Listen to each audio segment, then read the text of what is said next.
Welcome, everybody. Happy Wednesday to you. Welcome to the Morning Update Show. I'm your co-host, Trey Holiday. And you guys know we do this as a duo team. I got to go ahead and bring in my guy, Big O. What's up, Big O? Happy Wednesday. Yeah, it is Wednesday. Yeah. Man, it's Wednesday. Tomorrow's Thursday, Thanksgiving. Week is moving along in a good and interesting way. I'm just happy to be here. You know what I'm saying? Yes, you and me, my friend. Same. All right, good stuff. You know, today we got the headlines. We also got Besa. Besa Gordon's checking in. We got another. She has another episode of the Rewind with Besa, and so we're gonna catch up with her probably about 11:15, 11:20. She'll talk about that episode. And you know, a lot of people might not know this, but a lot of the episodes of shows that we produce here are actually up on our podcast platform. So if you put in Converge Media in SoundCloud, Spotify, Google Play, almost any platform, podcast platform, then you'll find a lot of podcast rooms. Even the community voices are up there. Some of everything is there. So if you're just one of those people who'd like to listen, you can listen to Converge Media almost anywhere you go. Amazing. Such a great production team we have here. Thanks for making that work, y'all. Yeah, no, for sure. So first thing we'll start with the national news. We're sticking with this national story here.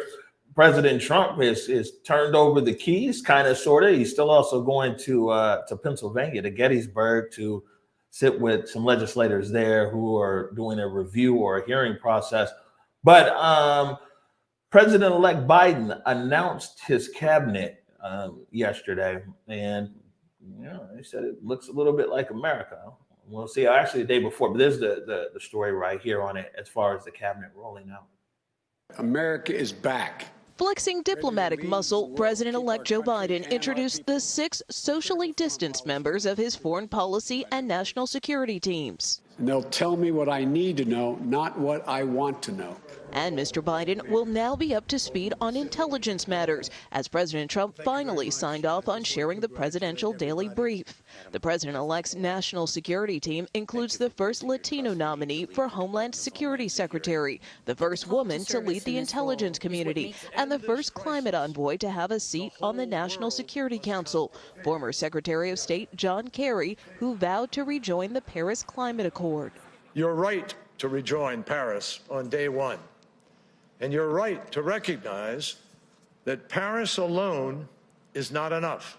The president-elect urged the Senate to give his nominees a swift hearing, but some Republicans are already pushing back. On Twitter, Arkansas Senator Tom Cotton described Biden's picks as panda huggers who will only reinforce his instincts to go soft on China, while Florida Senator Marco Rubio criticized their Ivy League backgrounds, chiding they'll be orderly caretakers of America's decline. I'm pleased to have received the ascertainment from GSA.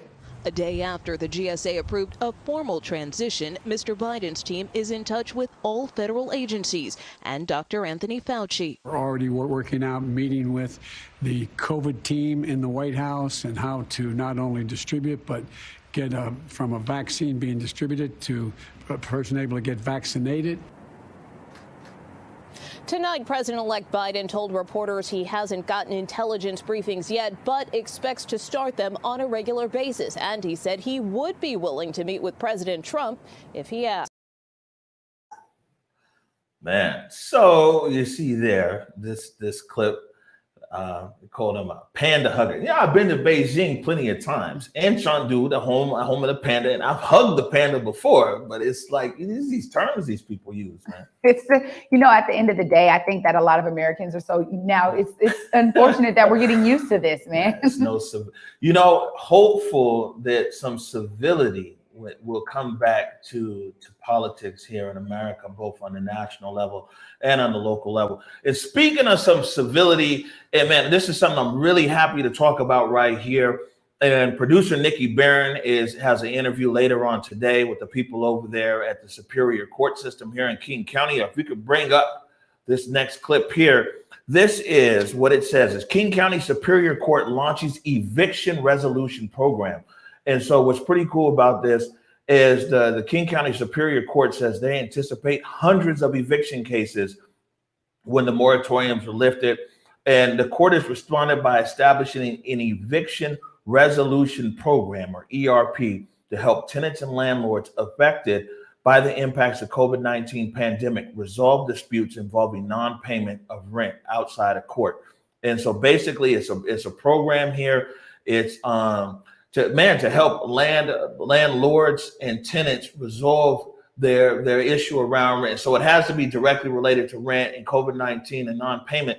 But like the courts are they set up somebody to mediate the conversation in between the tenants and the landlord, to be able to set up payment plans, all kinds of things like that. This is like, man, this is some of the best news, because it was one of the things we talk about, is that tsunami of evictions that's on the horizon. And it's good to see the court system here in King County really step up and put a program together. And we're going to interview them later on today, and we'll probably play that interview on Friday. But this is really good news, not only for renters, but also landlords, because a lot of landlords are mom and pop landlords as well, and they haven't been getting their rent. Yeah, right. I mean, we talked about this from the gate, because we knew it was really like across the board, people were suffering. I mean, if nobody can afford to pay certain things, it goes up a chain. So I am glad that the county is doing this. And I also want to send a shout out to all of the tenant union workers out there. There are plenty of you who are fighting on the front lines for tenant rights and to make sure that tenants are organized, that they are educated and informed about things like this. So I'm sure many of you are out there right now making sure that certain apartment complexes and renters all across King County are aware of this. It's a beautiful program. Yeah. So, again, King County Superior Court launches Eviction Resolution Program. And I mean, it's just a good thing that the court is being proactive. And one of the things they're saying is they have to be proactive as well, because if they let these evictions mount up and don't do anything, it's going to overwhelm the resources there within the county and the court, and of course the sheriff. Yeah. When you're talking about hundreds and hundreds and maybe thousands of evictions. Next up here is out of Renton. This comes from the Seattle Times. Man, the city of Renton, they're pushing back. They're saying, like, look, man, that Red Lion Hotel that's right over there by the Walmart, the county basically is using it as a homeless structure right now. And the city council and people there in Renton, they're like, no, we got to move this thing. The county got a lot of bread. They picked up a lot of dough this last go around here with tax dollars for this regional housing authority. But a lot of cities opted out by passing their own tax. And Renton was one of those cities that passed their own tax as well. So they're not necessarily included in the proposal that Executive Constantine put forward.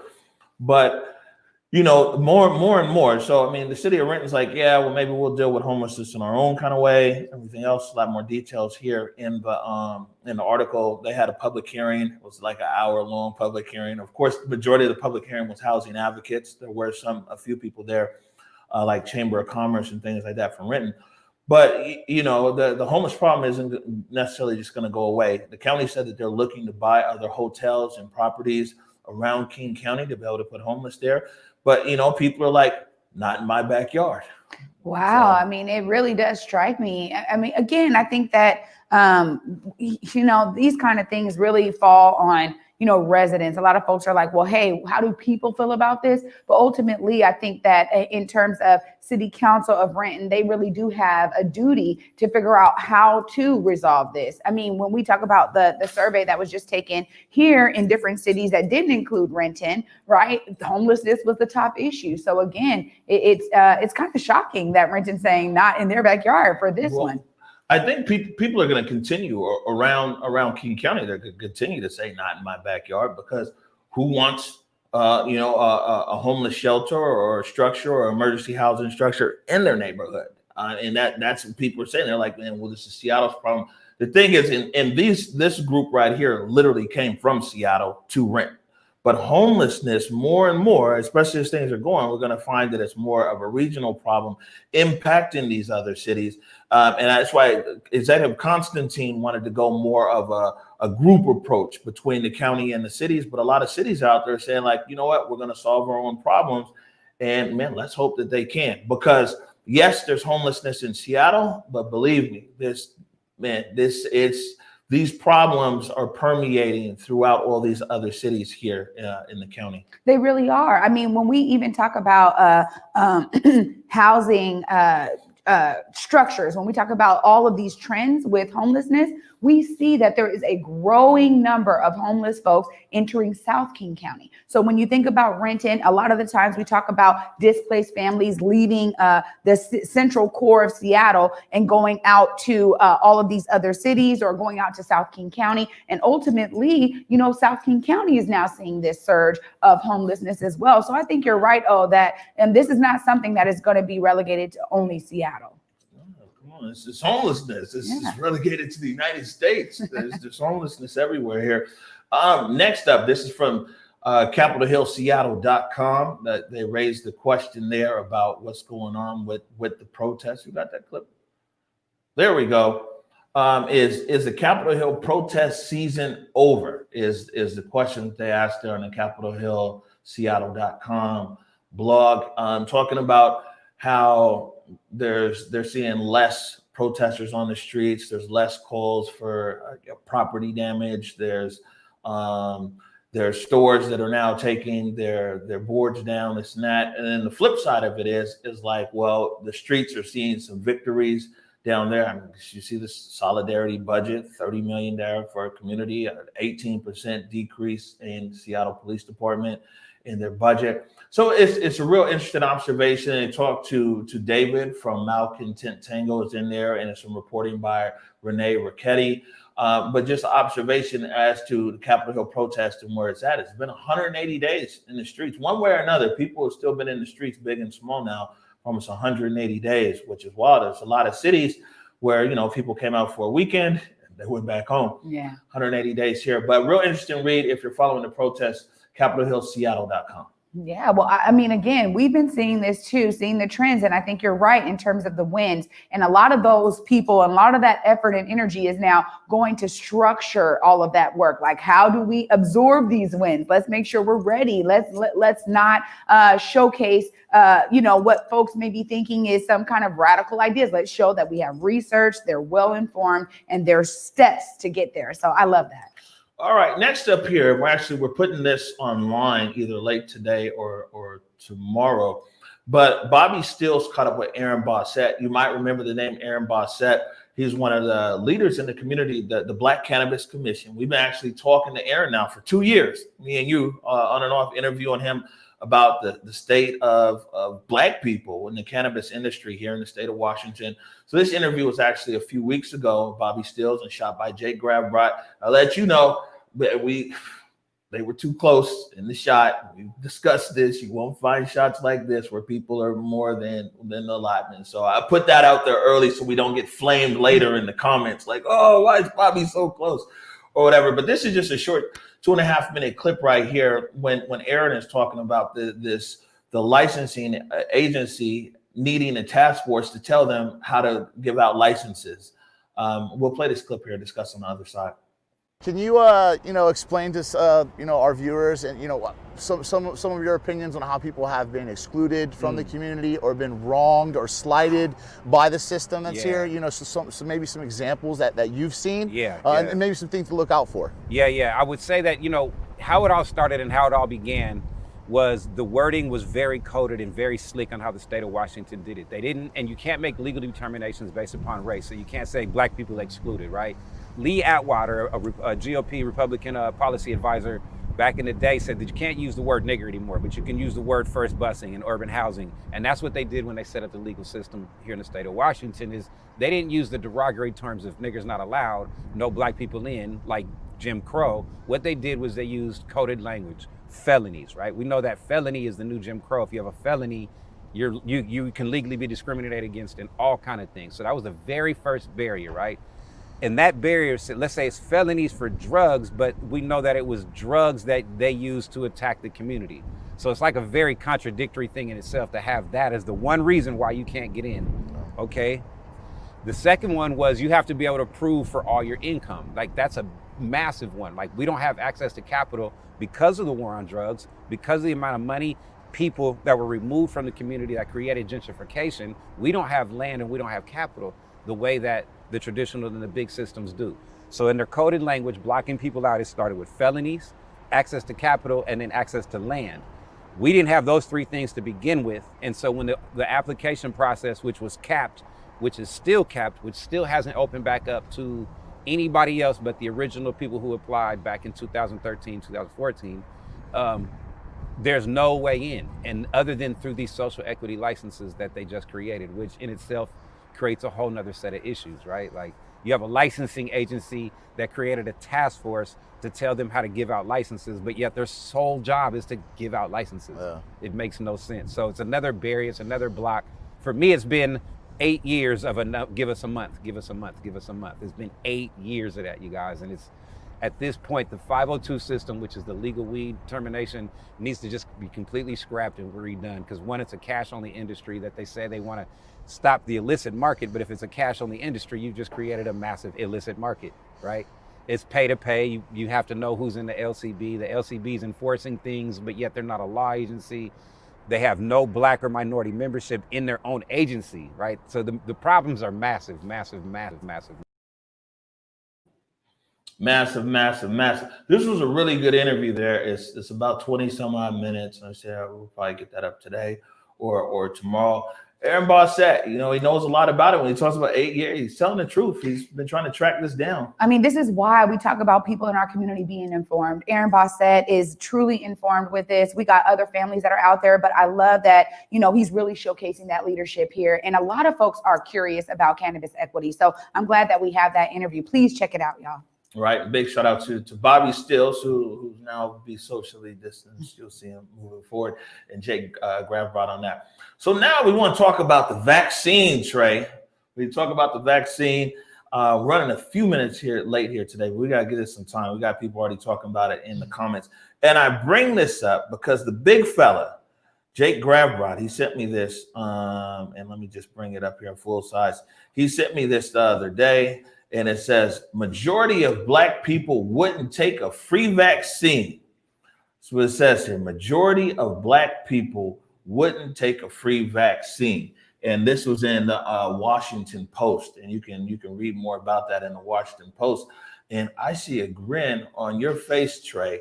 So maybe you can give us some explanation here as to that smirk. Man, okay. Black people ain't gonna take no free vaccine. Look, I'll tell you like this: the history of Black folks with the vaccine. I mean, seriously, when we talk about Sankofa, for me, I always look back to know how to move forward. And I agree with Darnell Hubler in the comments. You know, hey, I won't be the first. I'll tell you that much. We need to make sure it works. That, you know, people that have taken the vaccine for years and years, that they're okay. Because honestly, a new vaccine, it makes it a little bit difficult for a lot of us in the Black community, again, to trust the vaccine. It's no, seriously. Yeah. So somebody watching this, right? And this is the thing about Converge is we get a lot of people want to learn, and this is dope because they want to learn about like our culture, what's going on, Black community, things like that. So a lot of people might be like, well, man, these Black people, they're essential workers. They're dying. We die disproportionately from COVID.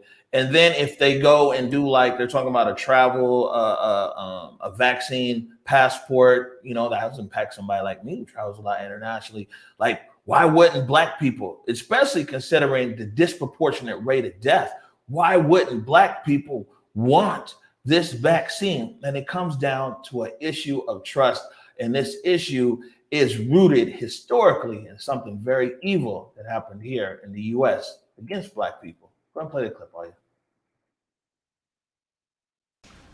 What the United States government did was shameful, and I am sorry.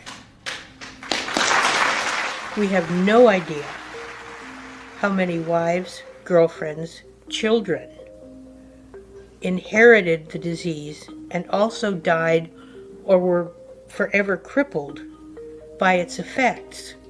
For 40 years, the U.S. government-operated public health service conducted what was known as the Tuskegee Syphilis Study, one of the darkest chapters in American history.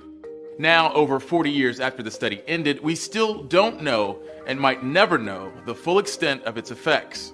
And the study might have continued if not for a 1972 article from Associated Press reporter Jean Heller. Everyone who knew about this, to my way of thinking, Everyone who knew about this and didn't blow the whistle, that didn't shout to high heaven, "This is wrong," is culpable. Syphilis was considered a national health crisis in the early 20th century. You don't know a thing about syphilis, except that you've got it. And many doctors at the time thought syphilis and other medical complications were affected by race. To study the disease, researchers found a population of poor, black, syphilitic sharecroppers in and around Tuskegee, Alabama during the Great Depression. Nearly 400 of the participants had syphilis, while another 200, the control group, did not. In the end, as many as 100 men died from complications related to untreated syphilis, and the message was very clear. Black deaths mattered. Medical doctors deliberately let them die, wanted them to die for what they could discover from their bodies later. How old were you when you first learned about the Tuskegee study? 23. The day you published this story, the day the story was published, did you know what was getting ready to happen? Yeah. I knew it would be explosive.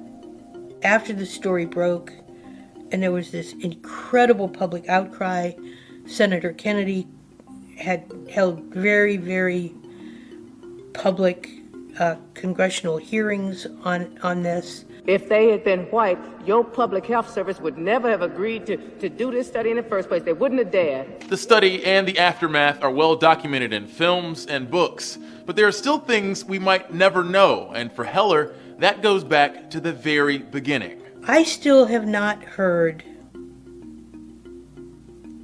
the answer to the very simple question of why. They should have been able to determine after the first 3 or 4 autopsies that the inside of a black person ravaged by syphilis looks identical to the insides of a white person, and stop the study.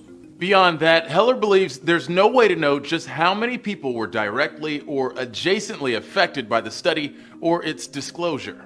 Survivors, victims of the study, and their families did win a $10 million settlement from the U.S. government, and the study's disclosure led to modern medical ethics procedures. But Heller says more than 40 years later, there's still at least one lesson to be learned from the Tuskegee syphilis study. Those of us who recognize that this country has got so far to go, never quit fighting. Never quit standing up and yelling. I don't care if you're LGBT, I don't care if you're black, I don't care if you're disabled. You need advocates. You need people who can move the world.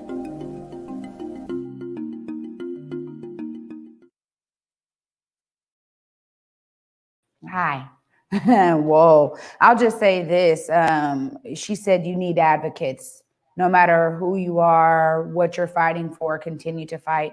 And you know what? Honestly, y'all, that's why I'll always do this. Honestly, what she's saying, we can't let the history die. If we're really going to learn lessons from our history, if we're really going to heal as a nation, if we're really going to create a real American dream, it really starts with all of us. It is all of us being able to put these lessons on our back and move forward in a better way as we understand, learn, and grow from them. Yeah. So, for people in our audience that might be curious when you see this right here in the Washington Post, it said a lot of black people, majority, won't take the vaccine. I mean, it's not like right now, there's a group of people in America who are like, there's some people like, man, they don't trust the route that Trump took or something like that. It's real political. You know what I'm saying? They might not trust the political environment. They might think COVID's a hoax or not a hoax.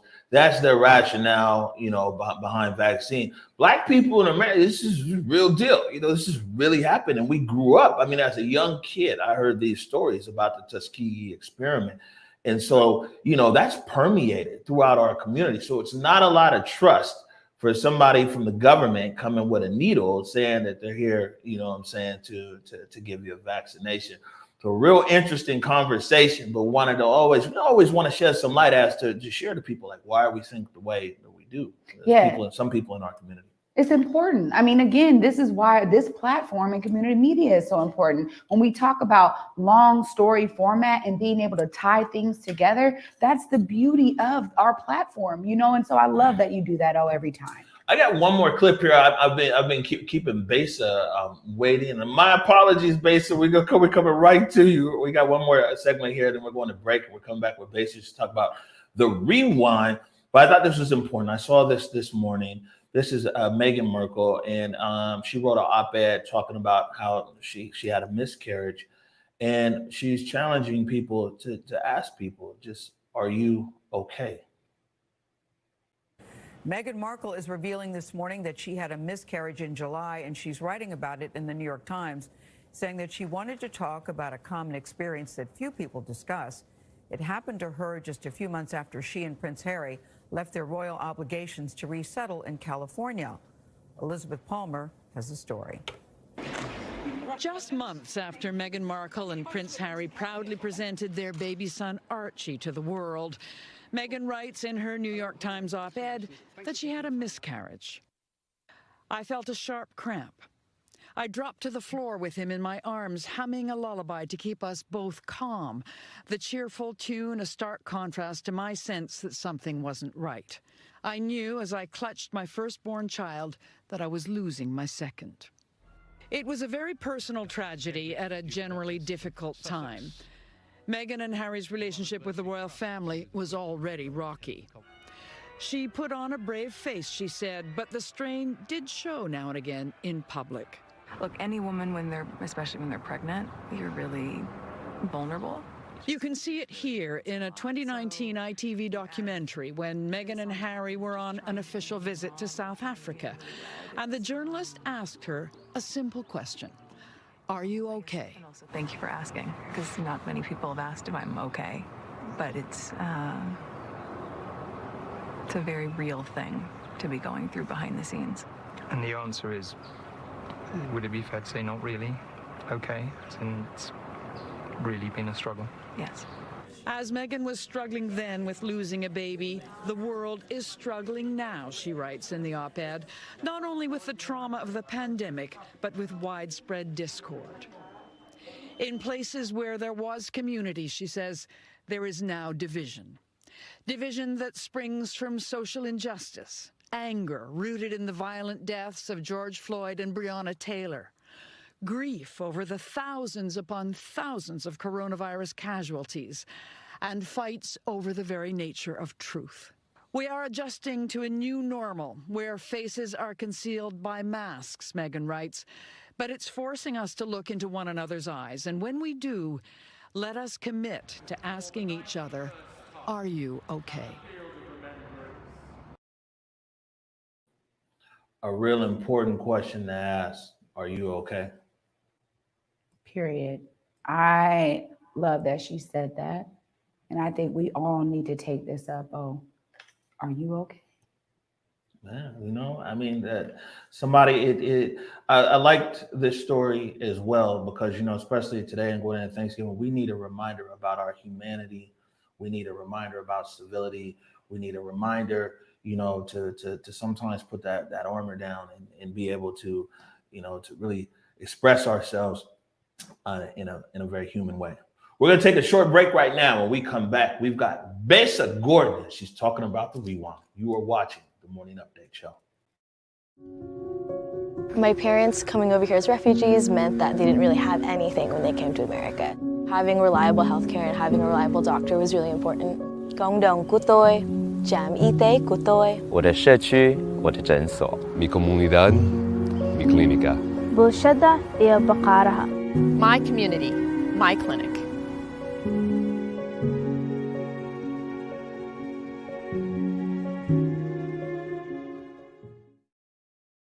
Hey, what's up, everybody? It's your man, the Big O. Want to take a moment here, first of all, to say thank you for your support of Converge Media. We definitely wouldn't be here without you. Secondly, I want to thank everybody who is a supporter of Converge Media on Patreon. We definitely appreciate your support. And for those of you might not know, I'll let you know, we operate 100% off of donations. Some donations big, most donations small, but we love all donations all the same. If you haven't done so yet, I want to encourage you to go on our website to whereweconverge.com/donate and subscribe. You click on the Patreon link and you can subscribe for as little as $5 a month. There's higher tiers beyond that as well. And just know that your subscription literally keeps us on the air. Once again, I want to thank you for all your support. All right, welcome back to the Morning Update Show. And Oya, please bring Besa Gordon in. Man, she was back there waiting patiently. Ooh, and I know I'm not supposed to be keeping you waiting. Her mic is muted. You're on mute. Hello. You know, I saw that I was on mute when I was backstage, and I was like, remember to hit the unmute. It never works out that way. Believe me, if it wasn't for Treyana, I'd do it most of these. I remember on the old platform, she'd be like, but oh, you're on mute. You're on mute. Sorry to keep you waiting, Besa. You know, we added a few stories in there this morning after we talked, and I thought that Meghan Markle one was a good one to put in there this morning. So we kicked you back a few minutes, so I apologize. All good. I'm not important. You were supposed to be like, yeah, that was a heartwarming story. So it was cute. Oh my God. So we got you a day early today. Usually we talk to you on Thursday. Tomorrow's Thanksgiving though, so we're talking to you today.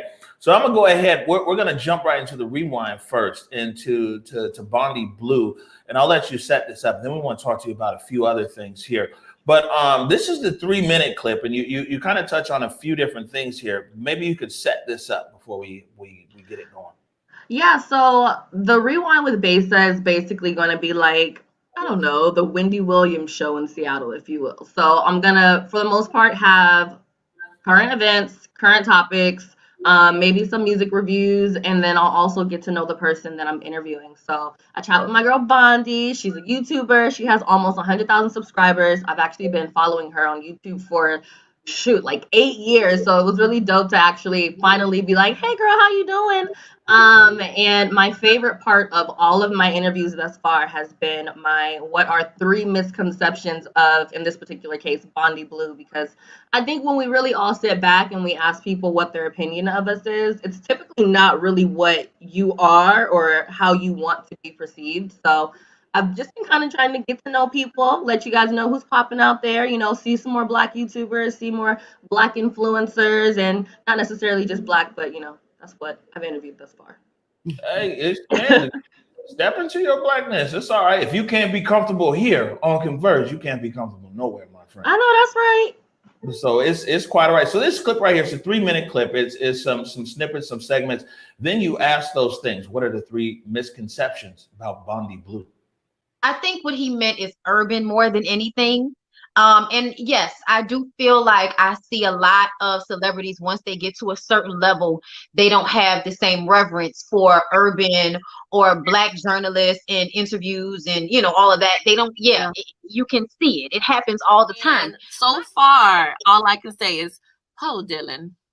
Poe Dylan. And I'm just excited to drag Destiny more because she just always gives me so much. And I really don't like women who are like Chevelle and they put so much of their child's hopes and dreams on a man who they don't even really know like that. And I think it's so important for people to remember that when people are locked up, for him, he was locked up at like, what, 18, 19? Right. Now he's 28. Yeah, he looks like a grown man, but he never had time to live life as a grown man. You think that he's ready to take care of your daughter? Not even ready to take care of himself. Because sometimes size is relative. I think it's just you're in better shape and your body is like taking to that. So how do you feel? I feel amazing. Like it's an accomplishment and it feels good when I look in the mirror. It feels good, you know, how I look in my clothes now. And I feel like with what I do, it works. You know what I'm saying? I'm a visual person. You see me on social media. I'm on YouTube. So being in shape, you know, being more appealing to people is good for business. So it's always a struggle having to adapt to whatever YouTube throws at you. But YouTube was always something I wanted to do once I started to see other people reviewing television shows and stuff. I was like, I could do that. Like, so, now what, 10 years later, almost 9 years later, it was one of the best things I could have ever done for myself, because it is giving me freedom that I didn't think I would be able to obtain so early in my life. And 3 misconceptions of Bondi Blue. For one, I think people think that I'm a bitch. I think people think that I'm hardened and that I don't have feelings sometimes. And I think that they think I'm better than them in some way. I heard that a lot throughout my life. Oh, you think you all that, you think you better than somebody. That is how they translate my confidence and me not feeling the need to change myself around anybody.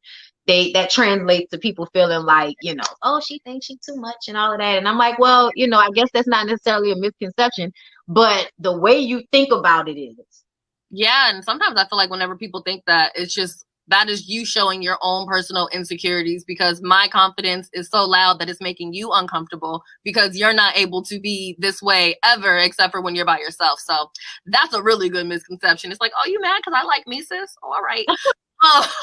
Okay. Period. Look at you. You just be getting that black girl magic on, don't you? Matter of fact, it's black girl magic time all these. You're going to have to switch this camera. That's your cue, my friend. There you go. Hey, girl. Hey, what is it? I know that's right. I am so pumped for you and Rewind with Besa. Let me just say, I love it. And that's exactly, we need more of our own stories out there, and to be telling the stories of the people that we are connected with and that we're getting connected with. So I love seeing this. Absolutely. I'm on point. Loving it. All right. Can I get some guy time again? All right. There you go. Now, Besa, so a lot of people, when we're talking about this today, is that people can also hear the Rewind up on the Converge Media podcasting platforms. I think this episode is probably going up there later on today. It's not up there, but you're reaching another audience just through audio as well, right? I actually like doing it on video and audio because, let's be frank, not everybody wants to sit through a full video. Sometimes people want to listen to it when they're driving, or like me, I might be like cooking or something like that when I'm listening to a podcast. So it's definitely dope that you guys now have ways to listen on YouTube and via your headphones. Yeah, no, we got you. But before we let you go, Besa, tomorrow is Thanksgiving, or a recognized day where people come together to give thanks. Yeah, you know what I'm saying? So let's throw it out there. What are you thankful for? Honestly, aside from being able to continue to do what I love and be paid for it, I'm just thankful for my health right about now. I have good health. I don't feel sick. I have yet to be sick. I don't know anyone in my family that's gotten this crazy disease yet. And on top of all of that, I'm still, like I said, blessed to do what I want to do. I still have a job at Cube. I'm able to still do this. I can't really complain about too much right now. All right, there it is. Anything before we let Besa go? I just want to say I'm so happy to have another beautiful Black girl. Me, you, and Julia, Jessie. We're going to have to get together, Miss Jules. We're going to all have to do something because I'm loving all this beautiful Black girlness at Converge. That would be a cute little episode or something. Yes, with it. There you go. We're with it.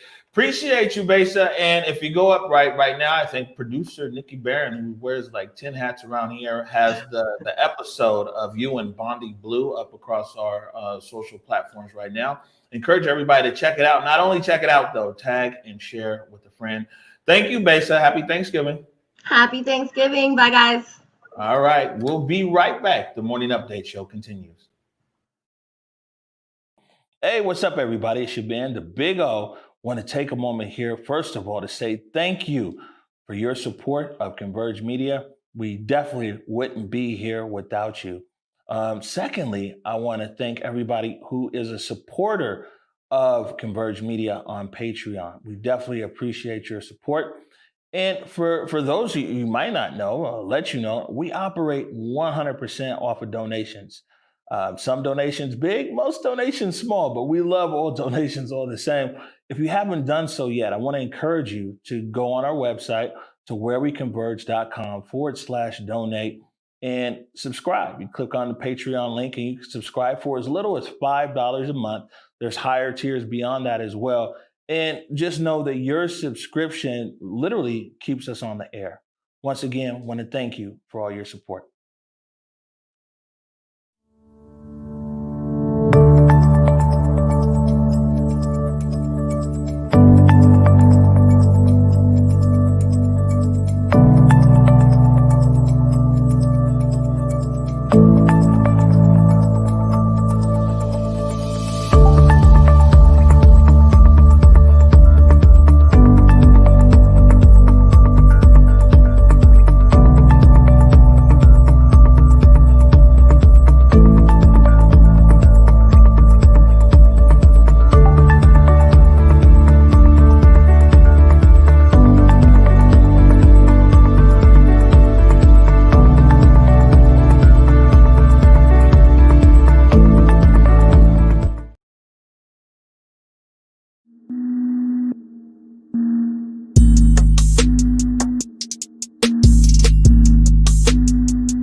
Hey, welcome back to the Morning Update Show.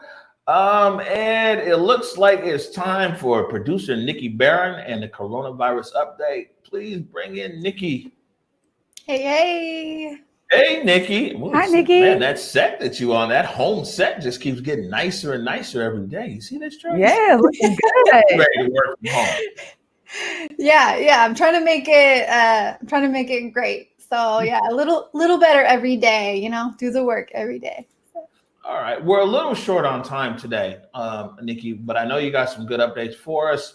And then also, I know that you talked to Director Hersey, School Board Director Hersey, earlier today, and you'll be talking about that tonight at 6:15. Maybe you can give us a preview of what's going on. Yeah, so I caught up with Hersey today and we chatted about a little bit about the decision tree is kind of what they call that, of who actually decides when kids are back to school and the precautions that they're taking. And so who's sort of making those decisions at Seattle Public Schools. And then we talk about weighing the benefits versus the risk of kids going back to school when we talk about outcomes. So tune in at 6:15 tonight. You can hear O and I discuss that a little bit, and then you can watch my interview with School Board Director Hersey. But let's dive into the numbers. So we've got O there again. Maybe Alia can help me out and make that full screen. There we go. So we added another 3,482 cases since yesterday. So this was updated yesterday at 5 p.m. So it's always like kind of rolling a little bit behind. But we added 70 new hospitalizations and we lost 35 more lives right here in the state of Washington from COVID. And we have a test positivity rate of about 7% for the state of Washington as a whole. And for reference, we really need like a 2% to be able to get back to some semblance of normal. But one thing I wanted to talk about today really briefly is that the King County and Public Health actually released a study where they analyzed where people are getting COVID. And there's actually a lot of inequity in where people are getting COVID. So a lot of people are reporting like COVID is coming from social gatherings, community gatherings, things like that. But when you break down the data, it's actually showing that people of color are disproportionately getting COVID while at work. So when we talk about not gathering and staying home, most people of color actually, they're following those rules and they're still continuing to get COVID because they're more likely to be an essential worker. And that even goes into where people live. So when we look at the data around the exposure based on geography, we're seeing the same thing. So the North Seattle, North Seattle shoreline, that's getting like 35% of COVID cases are coming from community spread. Whereas for Renton, SeaTac, Burien, kind of the south end, it's only 14%. Most people are actually getting it while they're at work.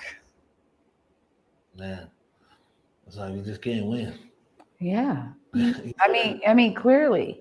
Well, Nikki, this is really intriguing to me. As we learn so much about these trends, I want to ask you just quickly off the top, because you're really steeped in a lot of this knowledge. What is something for you that you think is just comes top of mind that you've been learning as you've been diving into these statistics?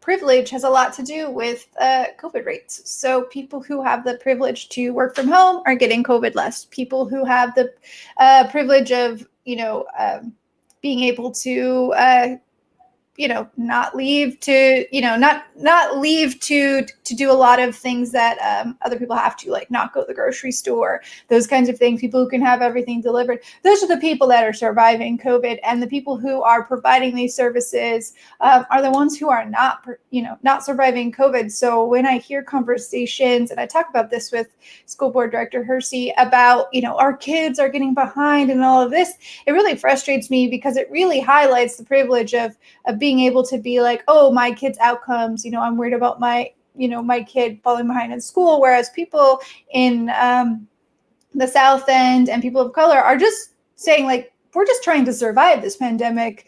Yeah. I just want to live. Exactly. So this, the pandemic is really just a magnifying glass on cracks in the system and inequities in the fabric of Seattle and Washington State that are, in this case, it's not just people falling behind. It's not just financial inequity. It's life or death. So that's really what I see in the data every single day. And I'm glad that King County is not only releasing this data, but they're actually analyzing the data to look at it from this perspective.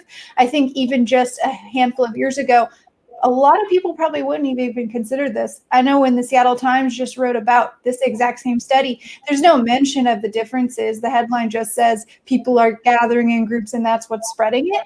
And they didn't even look at, it's actually white, higher income, North Seattle people are spreading it through community groups. The rest of us are just getting it because we're going to work. We're just trying to survive. Wow. All right. Well, man, this is you got me intrigued. Luckily, I'm hosting with you at 6:15, so I'll already be tuned in. But for you guys out there in the viewing audience, you want to tune in tonight at 6:15 and continue this discussion, and also hear what Director Hersey has to say. You can watch that show anywhere that you see the Morning Update show. Yes, and be sure to go to whereweconverge.com and look at our COVID-19 resources, where I have linked to the study. I've linked to that exposure tool that I showcased yesterday, as well as all the interviews. And just like many of our other shows, you can listen to our coronavirus update show on any of your favorite streaming platforms. That's right, the podcast as well. All right, Nikki, I'll catch you later on today. We're going to take a short break right now, and we're going to dip back into some melanin magic for the last few minutes of the show. You're watching the Morning Update Show.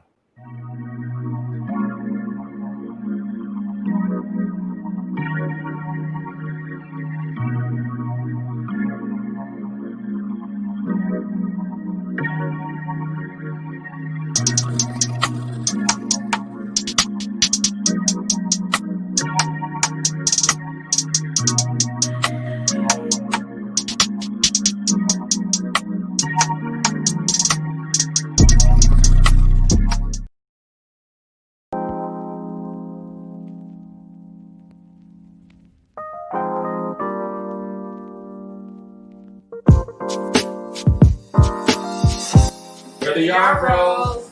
I'm Taco. I'm Tia. And this is our love story. So we've been together for 14 years and married for 12. So we met at a choir rehearsal.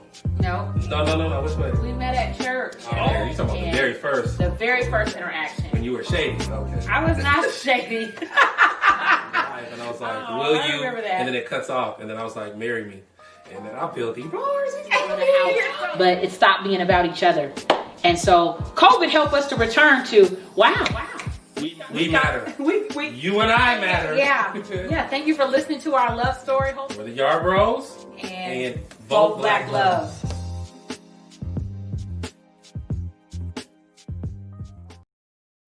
All right, we told you all along you could never go wrong voting Black Love. I know some people were Republican, Democrat, Independent.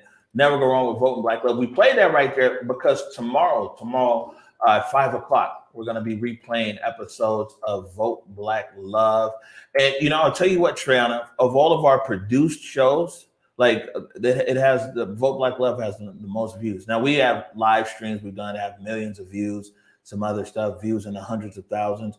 But on pre-produced shows, Vote Black Love, which tells you that our community has an appetite to see Black love and Black love uplifted. Absolutely. I mean, immediately this idea of showcasing strong Black couples right here in Seattle and throughout King County. I love the concept. And I was like, absolutely, it makes so much sense. And nobody's doing it. The ideas around Black love, Black love's dying. This and that. No, it's strong. It's here. And I love that we're going to be showing that tomorrow on Thanksgiving. That's it. So starting at 5 o'clock tomorrow, big shout out to Carlos Imani. So Vote Black Love. We'll have that. And now we got a few minutes here. I wanted to thanks to the Black Heritage Society of Washington State, wanted to take people down memory lane here real quick. Every time we talk about something historical here in Seattle, we get lots of positive results. So let me put up, I got two overlays here. These go back to the 1800s. We talk about Black people who've been here in the city. And Stephanie Johnson Tolliver, SJT, sent over some short briefs here about public employees, Black public employees, way back in the 1800s here. And not that one. There we go. So the first one is George Williams. In 1884, was Seattle's first Black city employee. Williams was a driver for the city's horse-drawn streetcar. It was difficult navigating the heavy cars on steep hills with horses, but William was known for his skill to get the job done. Caton's Seattle Republican newspaper stated, "He is a long, familiar sight on our city streets." So Seattle's first Black city employee, 1884. It's just a constant rebuffing of people who kind of think Black people only been here for a little while. So 1884, and let's remember that Washington became a state in 1889. So an employee here for the city of Seattle 5 years before Washington became a state. Got one more. Walter Murgison, 1899. At age 18, Murgison was a student at Wilson's Modern Business College in Seattle. He placed first among 47 applicants who took the civil service exam for post office clerk. The Issaquah Independent newspaper commented on it as startling that he placed first, right? Murgison received his assignment in March of 1900. 7 months later, Alfred Hall, who scored third highest on the exam, was also assigned work in Seattle's post office. So 1899, 1900, it's important. The Black Heritage Society, SJT is always throwing these nuggets over here, and it's good because our viewers really like to learn about these kind of things. Yeah, at the end of the day, there's so much rich history that the Black Heritage Society really has, and so many people are not aware of it. Every time we get a great clip from Miss SJT, it's always something I didn't know about. So thank you so much, Black Heritage Society and SJT, Stephanie Johnson Tolliver, for always making sure we're informed about this rich history here. Right. And we're going to get ready to move all the way down to our last clip here in a second. And we'll bump the other ones to Friday. And speaking of Friday, we'll be back live again on Friday. We're putting something together for you guys for tomorrow. I had a nice long interview with City Council member Juarez yesterday of Native American heritage. And I'll tell you, she pulled out a quiz on me, and it was 8 questions. I got 7 out of 8, almost 8 out of 8. She was shocked, Okay, I told her, I'm like, man, I'm part of the culture. So it's about a 30-minute interview. So we'll probably play that tomorrow. We'll be back live on Monday. But, you know, when we talk about Thanksgiving or the day to give thanks, whatever you want to call it, don't want to offend anybody. But I came across something last night, and it was so impactful to me. And I thought that we would play it today. And as just a reminder, hearkening back to our humanity, who we are, of giving thanks and reaching out to people, especially people whose shoulders that we stand upon. This clip right here, this is Chadwick Boseman in 2019, where he was thanking Denzel Washington for helping him along the way in his career. Ladies and gentlemen, Chadwick Boseman.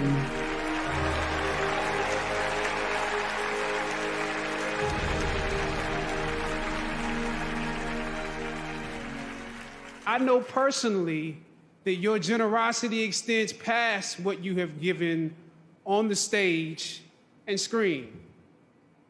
Many of you already know the story that Mr. Washington, when asked by Felicia Rashad to join her in assisting 9 theater students from Howard University who had been accepted to a summer acting program at the British Academy of Dramatic Acting in Oxford, he gracefully and privately agreed to contribute.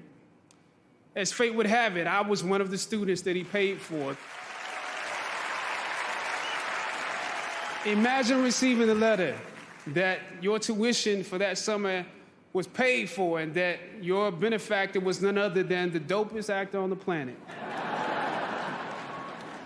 I have no doubt that there are similar stories at boys and girls clubs and theaters and churches across the country where I know you have also inspired and motivated others. An offering from a sage and a king is more than silver and gold. It is a seed of hope, a bud of faith. There is no Black Panther without Denzel Washington.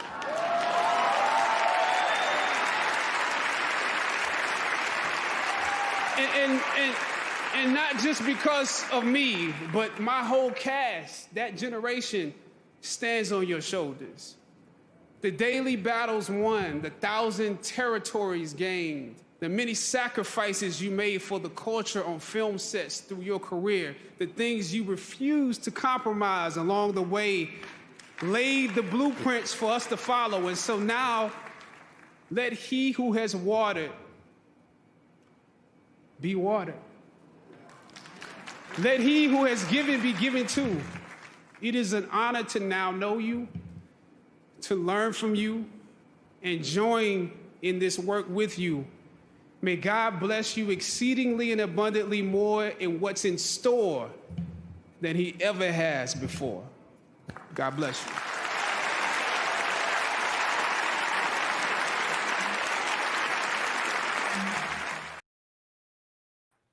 You know, I thought that that was an appropriate kind of clip, and the fact that, you know, Chadwick Boseman, he was dying. You know, people, of course, didn't know it there at the time, but he who was watered be watered, and, you know, recognizing that we're all standing upon someone's shoulders, people who have, you know, paved the way for us, and it's important as we, especially as we go into this season. And there's so much discourse and so much whatever that, man, that we stay grounded in our humanity, we stay grounded in our dignity, and we stay grounded in our integrity and who we are as people. Absolutely. And I just got to say this, as Chadwick Boseman just said so eloquently, I stand on the shoulders of so many of our elders in this community. I want to give a special thank you and shout out to all of you, Dr. Maxine Mims, Reverend Harriet Walden, Kabibi, Patricia, so many of you that water me. And I want to thank you from the bottom of my heart for that watering. Amen to that. And before we get out of here today, and like I said, we head into Thanksgiving.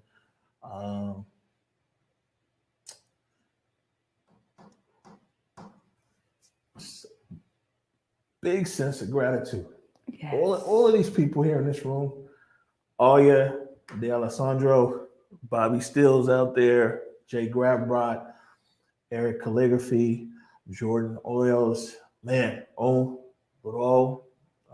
Acacia, DeBarrell, Prez, Nika. I mean, it goes on and on. Carlos Imani, the people who have just been committed. You know what I'm saying? This is like, for the most part, this is volunteer work over. Imagine, you know what I'm saying? If people are like impressed on what we do over here, man, most of these guys are volunteering their time. And that's why it's like when somebody's laid off from COVID from their job, it really does impact like even us, because they're able to volunteer, because, you know, they got this and that. I mean, we deal with a lot of stuff here. We've dealt with a lot of losses here, personal and some everything else. But I'm exceptionally grateful and eternally humbled by this team that we've assembled here at Converge Media. And I give so much thanks to the team, and I give so much thanks to the community and the viewing public for accepting us. Absolutely. It's the waterworks over here at this point, you guys. We are so thankful. Thank you to all of you guys who helped us start. I go back to our original crew. DQ, shout out. Dirty Hands, shout out. Y'all were volunteering every day to make sure that we provided messaging to our community. This is really a family. So we are very thankful. That's right. And these are people who are committed to uplifting Black voices, committed to uplifting our messages.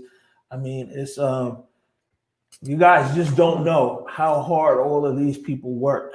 You know what I'm saying? They work so hard for that. And so, you know, it's always, my mom always says, give your flowers while you're living. And so I'm giving them some flowers, and we're both giving some tears this morning, this afternoon, just in a real sense of thanks for our team here at Convert.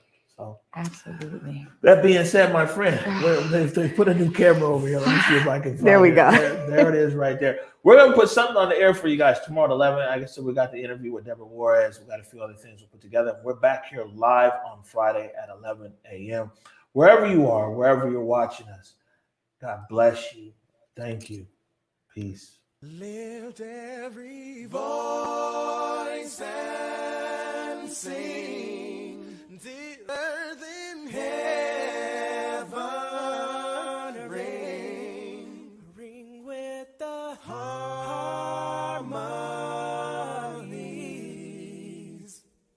of liberty. Let our rejoicing rise as the listening skies. Let it resound loud as the rolling sea.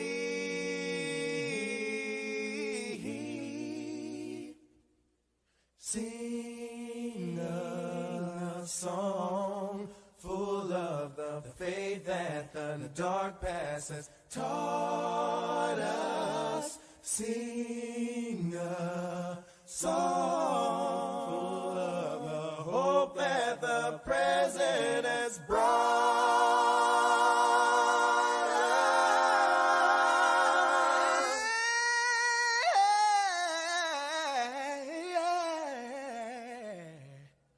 Facing the rising sun of a new day.